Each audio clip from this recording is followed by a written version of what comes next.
Today on Torch TV, we take a look at Hot Rods and Rock and Roll hosted by 106.1 The River. There's just so many people here, so many different kinds of cars. There's something for everybody. We look at the first ever Olympian Underground talent show and the performers who took part. Doing a better job of showing up so that way we can make these great things happen within the school.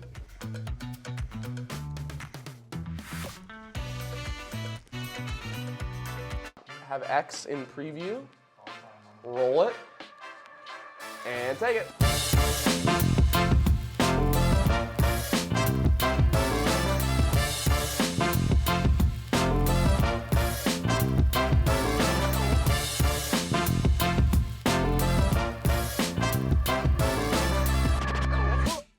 Having a voice of students is unique, and then learning the power behind it is special.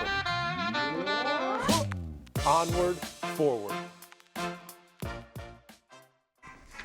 Welcome to the first Torch TV of the year. I'm Dirk, and today I'm joined by Leah Klawon.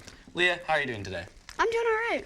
Are you planning on going to college next year? I am. I've actually started applying for a few already. And on that note, did you know that the deadline for early applications is fast approaching? Seniors, several colleges in the area, such as Purdue, IU, and Ball State, are offering early applications. It is recommended to submit these applications before fall break. The deadline to apply for most colleges is November 1st. If submitted before fall break, however, the application will stand out and raise your chances of being accepted. The week after fall break, East is providing an opportunity for East seniors to visit IU Indy. If interested, contact the Team 2025 staff. If you would like to attend, submit the form that was sent in Student Square. Sophomores and juniors, if you're taking the PSAT and you have not gotten your ticket yet, then you need to go to your student office. If you have received your ticket, the test will take place in room C110. Juniors will be taking the test on October 8th, and the following day, sophomores will be testing on the 9th. Recently, 106.1 FM The River hosted Hot Rods and Rock and Roll in downtown Columbus. Car owners showed off their cars, and crowds listened to live music in this family-friendly event.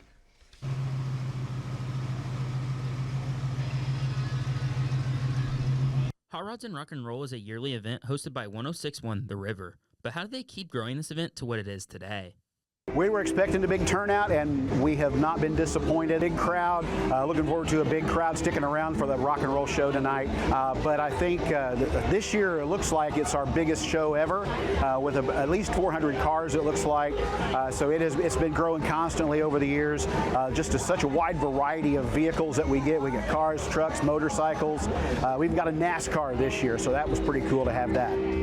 For a show that has over 400 cars, what goes into planning an event of this magnitude? Well, it's a year-long process. We have to start off by booking the rock and roll group that we're having. And then a few months ahead of time, we start working with the city because it's a big undertaking to have to shut down all of Washington Street virtually to have this show. A lot of folks put in a lot of hard work. It takes the whole crew at the radio station along with folks from the city. We also want to thank the fire department and the police department. They help us out a bunch too. We couldn't do it without everybody who gets involved with it. It's really an undertaking that everybody gets involved in. Hot Rods and Rock and Roll happens every year. What has people coming back each year? So this is one of our, annual stops each year. So to be able to be out here, like around, cars and people that, dig cars and rock and roll is pretty cool. And honestly, this is one of the cooler shows that we do each year. What makes this event special is just the atmosphere. I mean, there's just so many people here, so many different kinds of cars. There's something for everybody. I mean, there's no fighting, no arguing. It's just everybody's down here because cars bring guys together. Hot Rods and Rock and Roll continues to get bigger and better every year. And now, we toss it over to Elise Full with this week's weather forecast. Thanks, Leah. Last Friday, Hurricane Helene struck the Big Bend region of Florida and went from a Cat 1 to a Cat 4 in just 12 hours. The damages throughout the southeastern coast are severe, with 215 casualties reported so far, and those numbers continue to climb as authorities surveyed the destruction. This is not just affecting those on the coast. Indiana and other Midwestern states have experienced high damaging winds, resulting in downed power lines. Trees have also fallen, causing road blockage and street closure.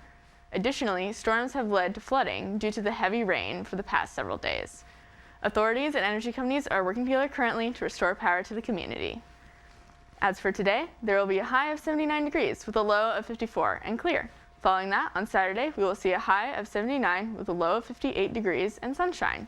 Finally, on Sunday, we will see a high of 82 with a low of 47 degrees and windy. That's all for weather, and back to you at the desk. Coming up, we check out Columbus's annual Mill Race Marathon and the dedication that each runner puts in.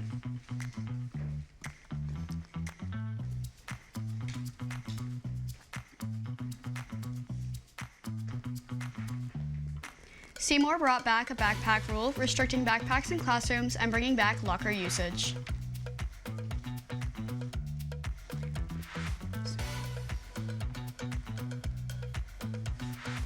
Stay tuned for all these stories and more coming up on Torch TV.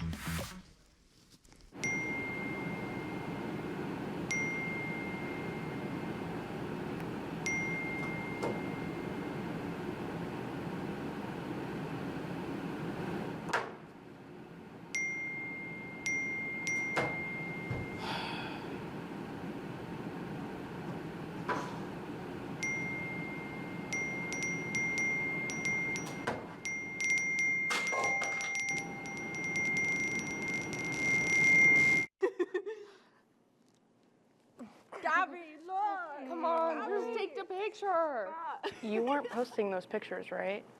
Oh my gosh, Gabby, did you see the post that Cambry made about you? It was so funny. What?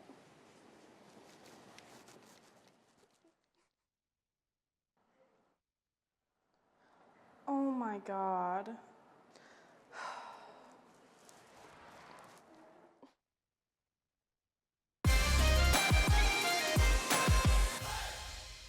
This past weekend, Mill Race Marathon marked its 12th annual event, a significant milestone in the marathon's history. Over the past 12 years, it has grown into a much-anticipated race, offering runners of all levels a chance to challenge themselves in the full race marathon, half marathon, or 5K events. As this event continues to inspire participants, we decided to ask a few runners why they keep coming back to run the Mill Race Marathon. I mean, when crossing the finish line, I was like, I'm never doing this again. I think mile 23 is when I kind of hit the wall. I could barely move. It was so hard. But I feel like anybody who runs, you just forget about the pain a little bit. And then you're like, okay, I'm gonna do this again. The race day, assuming you did all your training right and you feel confident going into it, that is where you really get to celebrate your accomplishment, which is all of those months of training. Any progress I make, I just really thrive on that. And so it makes me keep going. Seymour has brought back a rule prohibiting backpacks in classrooms. This change is requiring students to utilize lockers more than ever. Over the summer, they had a new building expansion finish, adding more lockers, and Seymour's ready to return to how they had operated pre-COVID. As you guys all know, we've been going through a nice construction remodel here at Seymour High School for the past several years. In that construction project, we have addressed a shortage of student lockers. We've grown significantly in our student population, which is fantastic, but we needed to accommodate that growth by allowing for more locker space for students. And here we are in 2024, and we're ready to implement that new big change. I don't know if 5 minutes passing period is long enough for a student to get to his locker and get to class, so maybe extending passing period by a minute or two. But I think it's also an opportunity for students to plan ahead. I think with any rule that you have, students are going to push the boundaries and they're going to see what they can get away with. So when it was said no backpacks, then the argument became, well, this isn't a backpack, this is just a big bag, which is why you keep seeing us clarify it over time. Many changes are happening in the world, from backpacks in Seymour to strikes on the coast. Let's hear recent news from Rachel Morris. Thanks, Leah. The recent port strike, led by the International Longshoremen's Association, came to a close on Thursday night as the management group representing shipping lines have agreed to give them a $4 an hour increase. In addition, they extended their current contract to January of 2025, which includes 5 more pay increases, which would raise their current wages by an estimated 62%. This deal saved America literally billions of dollars. In political news, this past Tuesday, the vice presidential debate between Democratic Minnesota Governor Tim Walz and Republican Ohio Senator J.D. Vance occurred in New York City. Many believed that the debate had no clear winner, with both being fairly even across the board. Multiple polls made by CBS after the debate showed that many believed the tone was generally positive the entire time, and the actual poll to decide who won was fairly split down the middle. Now we have a special segment featuring Mr. Bunton, the Columbus East government teacher, on the upcoming election. All right, so today we are here with our very own Mr. Bunton. We are going to be talking about voting and the election this year. So, do you think it's important to vote, and why or why not? I think it's very important to vote. Voting is one of our rights as an American citizen. Many men and women have sacrificed greatly to preserve that right to vote, and I think it's probably one of the most important fundamental duties that we can do as Americans. Absolutely. Have you ever skipped a presidential election? I have. There was an election that I didn't feel comfortable with any of the candidates, so I just couldn't, in my own conscience, making a decision on that. I did go vote, however, because there's more than just president on the ballot. You've got all the way from, at least this year, we got president all the way down to school board. All right. How should we get our information about the candidates? That's hard. You know, we're inundated with misinformation today. I certainly wouldn't get it from news media outlets or campaign ads. I think the best way to do it is go straight to maybe their websites or independent sources, and those are hard to find. For local elections, there's a lot of good information in local newspapers, but those are hard, with the online editions, and they're not published every day. It's kind of cumbersome to get that information as well. Right. All right, so now that we have all of the information about elections, let's get into the process. So this is my first time voting. How do I get registered? Okay, registering to vote is simple. You go online. It's indianavoters.gov or .org or .com. I think any one of them will take you there. You need your driver's license, and it takes a matter of minutes to do so. Awesome. So when do we need to register by? The deadline to register is October 7th. Indiana has a 30-day window where you have to cut off voter registration. So if you're going to register to vote, you need to do it pretty quick. Awesome. Well, thank you so much. Is there anything else that you think that people who are voting this year should know? Just get out to vote. Do your research. Look at your candidates. Look at the parties. Because in today's world of divided politics, polarized politics, it seems like we're voting more for the party than the person these days. So just get yourself knowledgeable on the issues. Look through some of the fear and the rhetoric that's out there, and just try to pick the best candidate party that fits your own political beliefs. All right, thank you so much. After the break, we take a look at East Choir's first talent show and look into the stars of the show and their performances.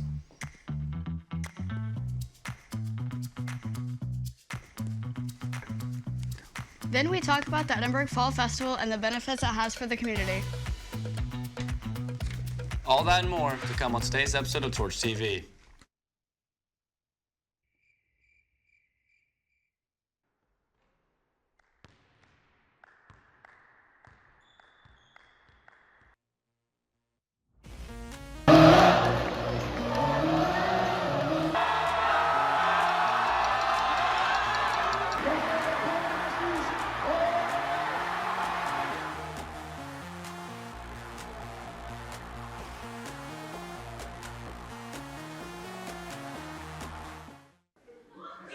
Talking to you about a final project. Yeah. Here it is, and if you don't complete it, you will not pass my class. He's not gonna do it. How you doing? Hey. You feeling better? I was never sick. I'm a little better. Are you? Still, never sick. Did you get that project done? No. I'm just not feeling great. You know, I don't have any choice. Yep, I failed him. I'm sick.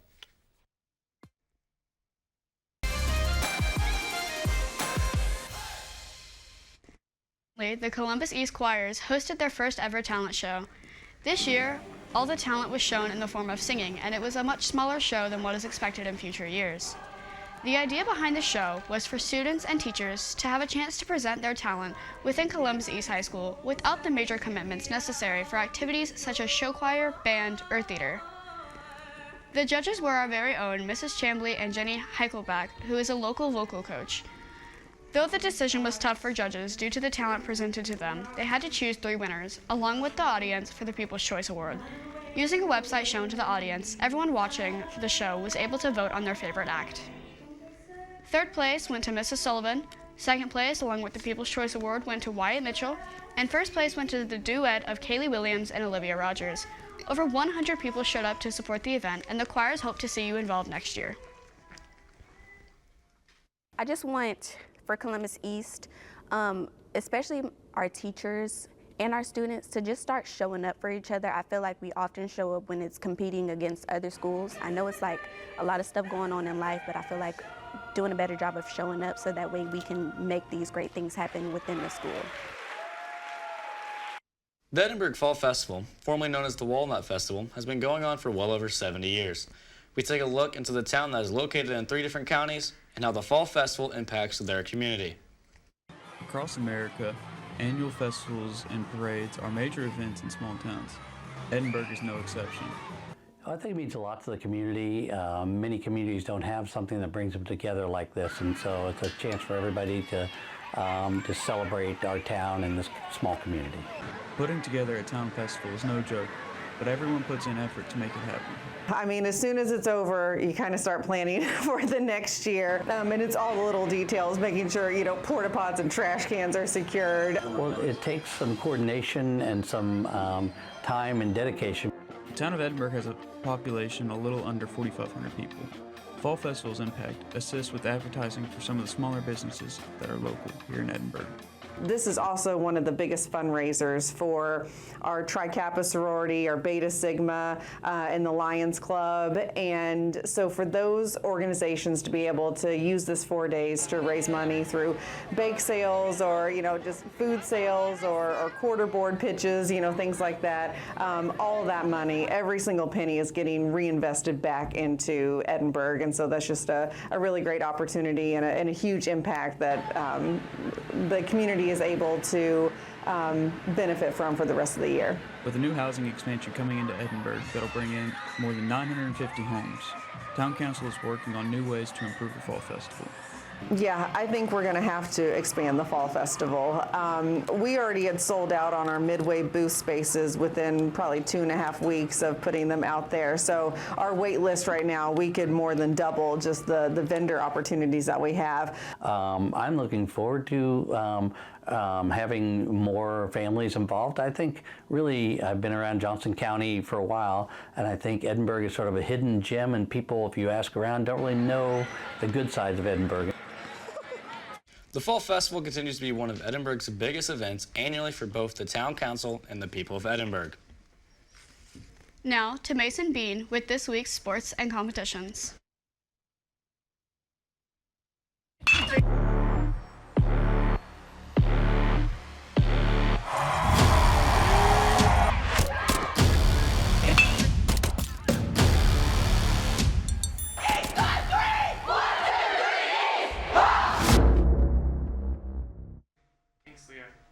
Varsity football will be welcoming Bloomington North at 7 p.m. for their homecoming game, and JV will play Bloomington North tomorrow at 12 p.m.